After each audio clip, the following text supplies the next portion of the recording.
الرحمن الرحیم۔ اللہ کی رسی کو مضبوطی سے تھامے رکھو۔ یس، اللہ کی رسی جو لوگ تھامتے ہیں وہ ناکام نہیں ہوتے زندگی میں۔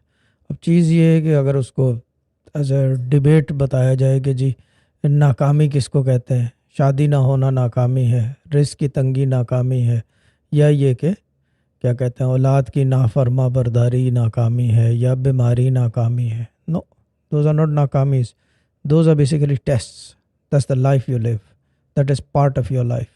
آپ بیسیکلی اس کے اندر سے گزرتے ہیں یا گزارا جاتا ہے، اب ڈپینڈ کرتا ہے اس کو کس طرح کی سوچ اور کس نظریے سے آپ اس کو رکھتے ہیں تو وہ فرق پڑتا ہے۔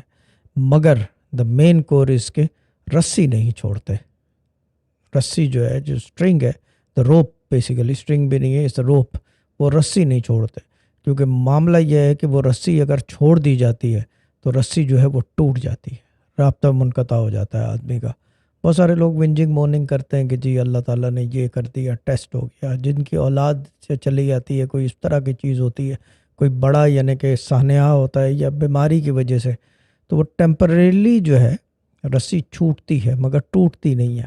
پھر آدمی comes back on track and follows his path, but the main thing یہ ہے کہ اس کی رسی کو نہ چھوڑو، دیٹس اٹ، مضبوطی سے تھامے رکھو، کچھ بھی ہو جائے، بھلے وہ کیا کہتے ہیں اسے، ہمارے ابا والی بات کہ سوئی کے ناکے سے گزار دیں آپ کو، پھر بھی آپ جو ہے اس رسی کو مضبوطی سے تھامے رکھو۔ ایون دو ناکے سے جو ہے دھاگا گزرتا ہے، لیکن دھاگے کی باریکی ہوتی ہے، اس کے اندر دھاگے کی باریکی ہوتی ہے۔ خیر یہ تو ایک بات